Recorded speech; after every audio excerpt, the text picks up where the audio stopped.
Hey, this is Matt. Once again, with about 10 videos that are the paid requests, this time from Frame by Frame. Thank you so much for them. For those interested in requesting any type of videos, topics, reactions, commentaries, reviews, what have you, feel free to send it either directly to my PayPal or join my Patreon. Both links are double in the info box.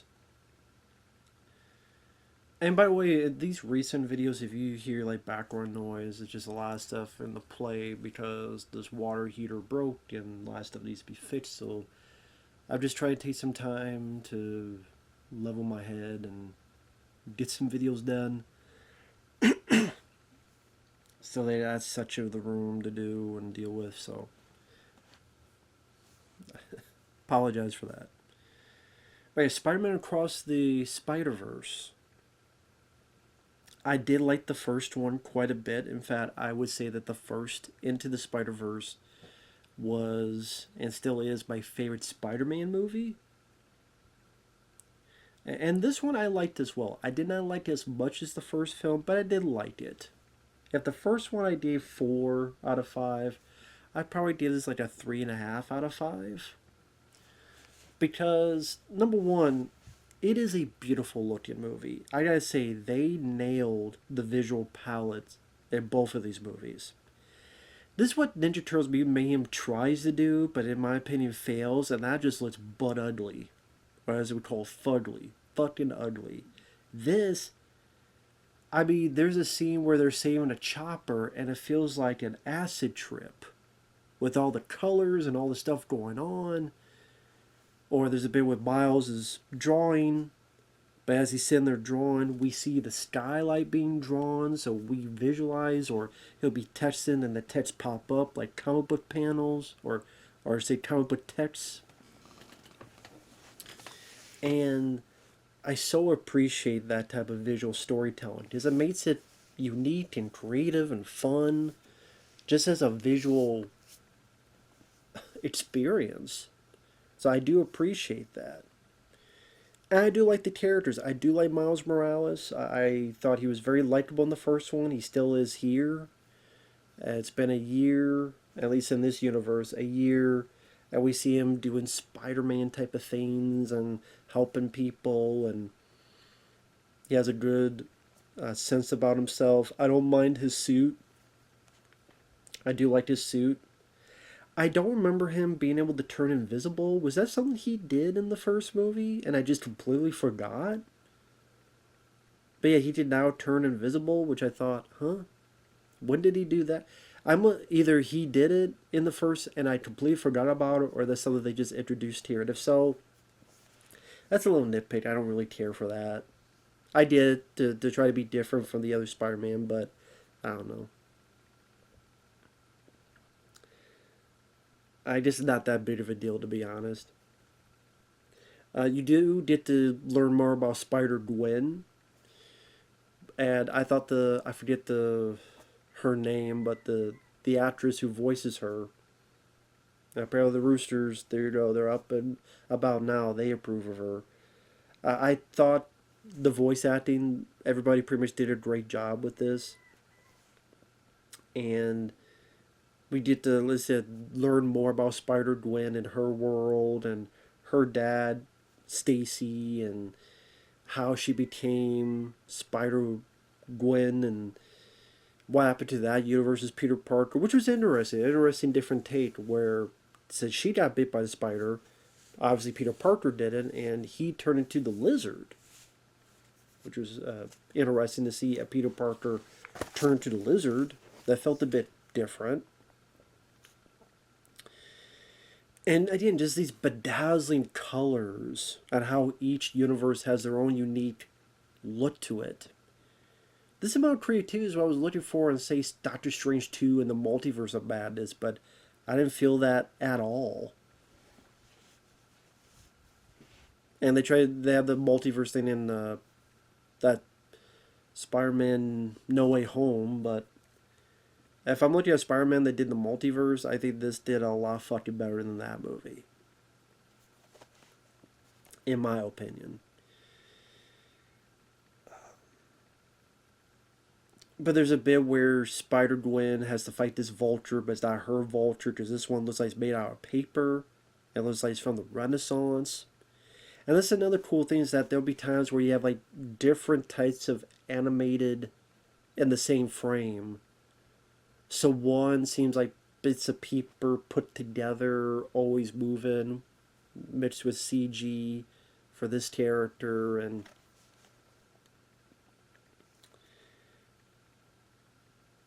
it was just cool to see those different types of animation being brought together. Like when you see the different Spider-Man, there's one that's the Scarlet Spider, and he moves and looks a certain way, unique way, compared to the other ones. It's just cool to look at, to be blunt, just cool to look at. And yes, you're introduced to Miguel, Spider-Man 2099, voiced by Oscar Isaac. And I thought he did a rather good job. He's definitely much more of a serious Spider-Man. Definitely much more, feels like more of a dangerous Spider-Man. I guess my thing about him, like, you do understand his motivation. In a way, he's the main antagonist, but at the same time, he's not a bad guy. He has his multiverse strike force of Spider-Man. And you get his motivation. You get why he thinks the way he thinks. Especially when he tells the audience, tells the people there what he's experienced and what happened to him at one point. You get why he's so adamant and committed to this. I'll get to that later. I just, part of me is just set. I wish we could have just gotten a film of him by himself, at least one time. Like a Spider-Man 2099 would be great to see, even in just animation form. It's just such that the first time we're introduced to the character, he, like, it's understandable why, amidst the story, but he's still the antagonist, and it's just, that's not even true. The main antagonist really is the Spot. Really, he's the bad guy. I would say Miguel, Spider-Man 2099, he's not the antagonist. I take that back. He's more of the...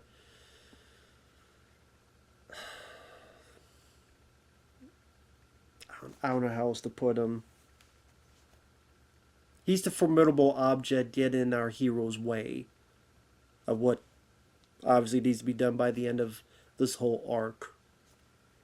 He's he's the guy who's going to make it a lot harder for the hero to do. Eventually, whatever this is going in the third movie needs to be done. But there is another character called the Spot. He's really the main antagonist in the movie. So that's the thing. He's not a bad guy, Miguel. It's just... It's not the movie's fault. It's just like, man, I wish we could have gotten just a movie of him by himself. But he comes in to help Spider-Gwen. You also have this pregnant Spider-Woman, which honestly, I wish that character was not in the movie. I don't think she needed to be in the movie. I think you have enough characters that you did not... Because I didn't find her interesting. And I'm like, okay, she's pregnant as well. Okay. You could be a hero even if you're pregnant. I'm like... I don't know. And it felt like in that scene she did even better than Miguel. But they all have their moments to shine against this Vulture character. And they all work together. And like I said... When you have Saving the Chopper equal an acid trip, it's a very dynamic in its visuals. I do appreciate that. And the Spot, I don't remember him from the comics. I know he is from the comics, though. Interesting choice. Because there's this accident, he has these spots all over him, and he has no face anymore. And when he has the Spot, it could create like a portal to teleport from one to the other. And they use that very well on a visual sense. Especially the fight between him and Miles Morales. Where they're fighting, they're going all over the place. In such different ways, different directions. And the way the camera is flowing with them. And there's a lot of effort put into that. And I also like that the Spot is actually kind of a interesting personality because I think it's was it Jason Schwartzman, the lead guy in Rushmore with Bill Murray. I think it's him. I think he was the bad guy in Scott Pilgrim versus the World. Interesting choice and just how he's not. How do I put it? Like he doesn't quite know how to be a villain as of yet. So he's like trying to rob this ATM machine, but it won't fit into the portal. He's like, just relax, dude. Just let me rob you. And it feels like he could go toe to toe verbal wise with Spider Man, and that kind of made it work. So he didn't feel bland. He didn't feel like a bland, wooden, boring villain. So I appreciate the personality they injected into the Spot.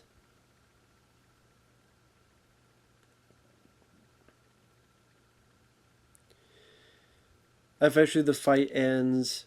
You have the stuff going on with Miles and his parents, and he's got difficulty dealing with his parents because he wants to tell him he's Spider-Man, but of course he doesn't, just in case. Spot, when he escapes, he's able to go into dimensions. He starts to realize that. And yes, you do get a lot of Easter egg references. I know how annoying that can be, but at the same time, I think it works in this instance. I think it does work with this plot. And it was cool to see like the Lego Spider-Man. It was cool to see some of these other. I will say I do wish they went more into Spider-Man that we know more of. Maybe that'd be chalked up to more nostalgia baiting, but I will say there's a part where they kind of wishes they would have gone to like the '90s Spider-Man cartoon or other stuff. But there's a lot of references. There's references to the Amazing Spider-Man. There's references to listen Lego Spider-Man. When you see all the Spider-Man, you keep an eagle eye look. You'll see the variety of them out there. There might have been '90s Spider-Man in there, but it was so in the background you don't know. I don't even remember. I'm sure it is, but blinking you miss it. I think that's one they could have utilized a missed opportunity. I'll put it that way. But he said the story Miles Morales, I said I do like the character. Gwen stops by, they start hanging out with each other. They do some nice visually stunning sequences. For example, how they're hanging out, talk to each other, but they just walked upside down. So they hang with each other, but then we see the whole city upside down because they're hanging upside down. Because it utilizes their powers very well amongst. And maybe that's the thing with Spider-Man. I've said before that what makes it hard for Spider-Man to work in live action is because you have a character that is so dynamic in his movement and the way he swings and what he can do, and that is hard to recreate that physically, well, without having to use CGI. But when you use CGI, you could tell that that's a real person. Now he's a CGI person, then you're a real person.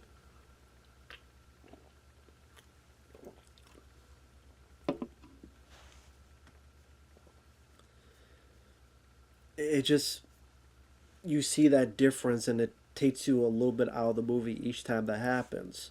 Okay, there's a CGI Spider-Man, then there's some real time taking off his mask or whatever. And here, you don't have to worry about that. It's all in one free-flowing effect.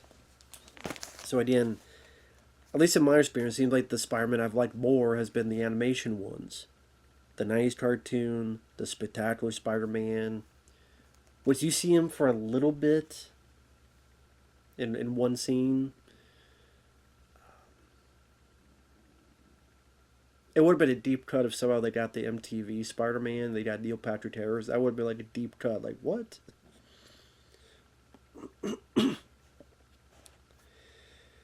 And you do see other universes. You see Spidey India universe. You see you meet this person named Hobie, who's a spider punk with a guitar, and they were fun. I would say they were fun characters. I know we're being more diverse, the way of the world today, but it just didn't bother me in this as much. I don't know, maybe because the characters were fun and there's nothing dialogue wise that was pandering that I noticed.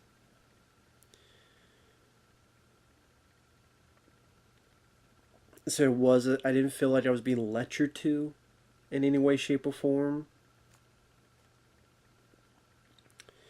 And like the Spidey in India, he had such a up upbeat demeanor to him that I didn't mind. And while Spider Punk had such a I don't give a shit vibe to him, fuck the establishment, anarchist type of thing.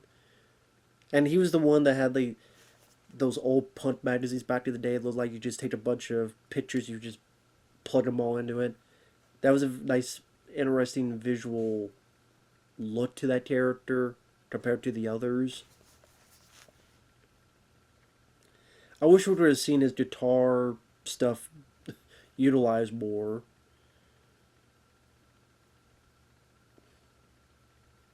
But I liked his look that he's got the mask, but he's got like a mohawk. And of course, when you get into the lobby, you see all the different types of Spider-Man everywhere. Of course, it makes you wonder, if you're all here, what the fuck's going on in your home world? Don't you all have bad guys to catch? Like, a lot of you motherfuckers are here. Isn't there something you need to do? Some, be your friendly neighborhood Spider-Man? Makes me wonder, there's a lot of fucking people here. Like, is this like your day off? That you're all here? What's going on at home?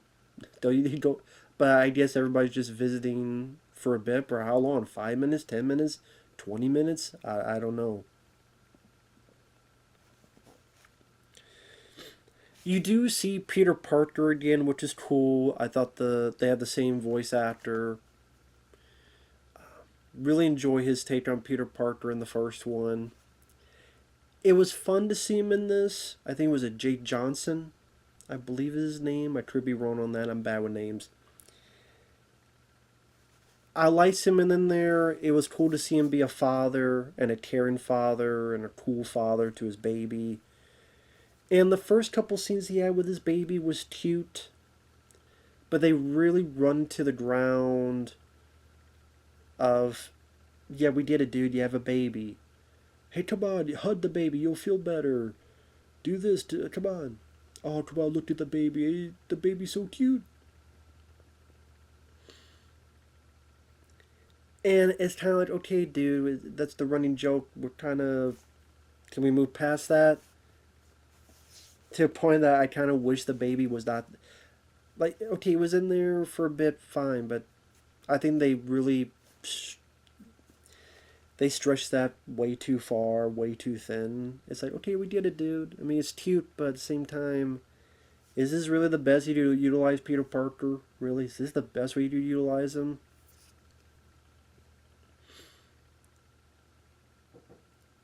But it does make me interested to see what they do, what they're going to do in the third one, with how they set things up.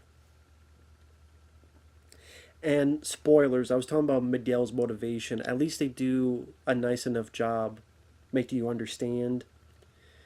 Just the not only is the spot, he's affecting the multiverse timeline, and we don't have to figure out what to do with him, but more so because he fucks up Spidey India's place, and the other characters have to help save a bunch of people. And one of the people Miles Morales saves is this inspector, which Spidey India very gracious for. But apparently he wasn't supposed to save the guy, because apparently there's these certain events that are supposed to take place called canon events. And that's either a loved one dying, or someone you know who's an inspector, or a captain dying.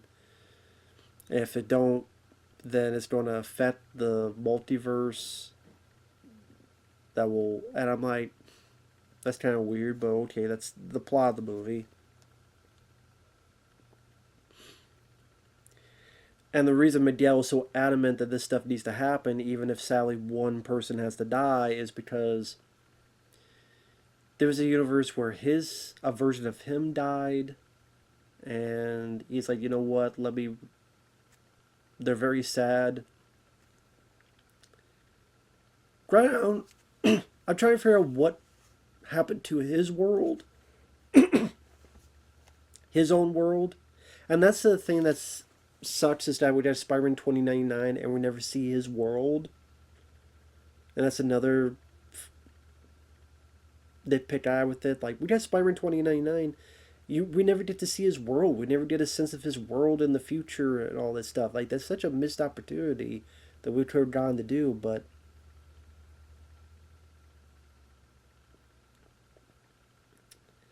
it's to a point where he saw another version of himself die, so he goes to that world, which makes me think, well, what about his own world? He's not worried about bad guys doing things in his own world. But he goes in because he just have a family again. But doing that screwed things up, wiped out that whole world. So that has to be a lot of guilt and frustration and anger, and how he doesn't want that to ever happen again. As he puts it, I hate that one has to die, but do you want that, or do you want a whole world to die? It does bring a conundrum, does bring a bit of food for thought. Will you sacrifice one to save a billion? But for Miles, it's like, no. I mean, there's got to be another way. We don't let people die. As he puts it, now I'm going to do my own thing. And that's where the frustration comes into place. But obviously we know at the end of the day, Miles don't be proven right, Miguel's don't be proven wrong. So that further kind of puts a little bit of a dump on Miguel, Spider-Man 2099's point of view. Because you know eventually that's going to go in that direction, I would assume, to be fair. So it's just, for all these years wanting a Spider-Man 2099, this wasn't my ideal way of seeing that character showcased in his first adaptation, however you want to put it. So it's like, ah, man, I wish it was done a different way. That's just my own thoughts on it. But at the end of the day, I liked Oscar Isaac's voice performance. I liked the way he looked in the movie. I like the action scenes he had with Miles Morales, as well as Miles escaping all of the Spider-Man. I thought that was a very fun, exciting sequence. Again, beautiful animation once again. I didn't feel the running time. It's a lengthy movie, but I didn't feel it.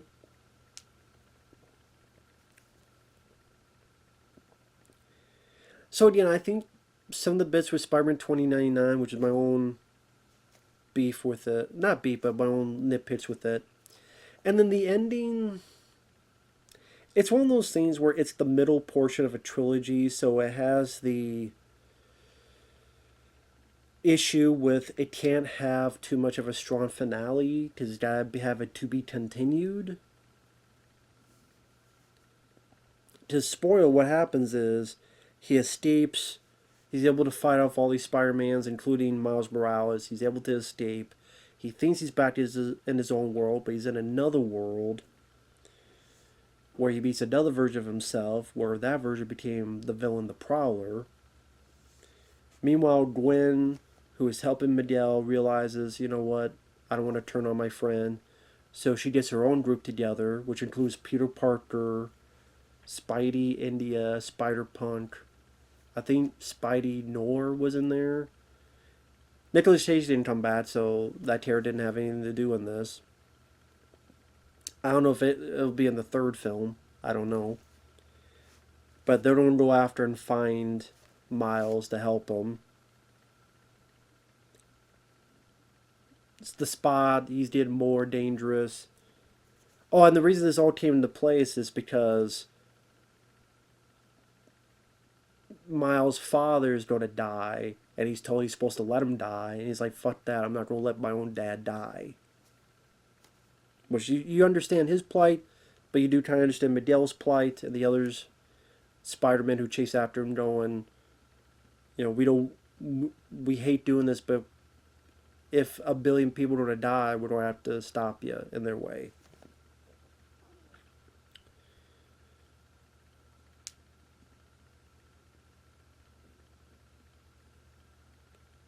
So, but at the same time, there's no big satisfying ending, because there can't be, because we gotta do it to be continued. So that leaves a bit of a, okay, I'm intrigued what's going to happen next. I'm curious, but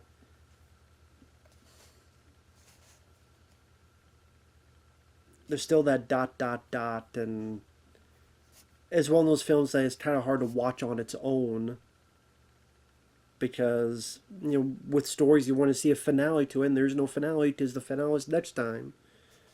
So that's a bit annoying. I don't know how else to word it. But overall, I do like it. I think the voice actors did a good job. It was nice seeing all the Spider-Man Easter egg stuff. That was fun. It's a beautiful movie to look at. It's visually dynamic. The action scenes are exceptional with creativity. Like I said, the characters are likable. I don't mind the new additions. I thought they were fun to watch. I didn't. Like I said, there's some cameos I kind of wish were in there. I mentioned already, like the 90s Spider-Man. I'm not talking about like a blink and you miss it thing.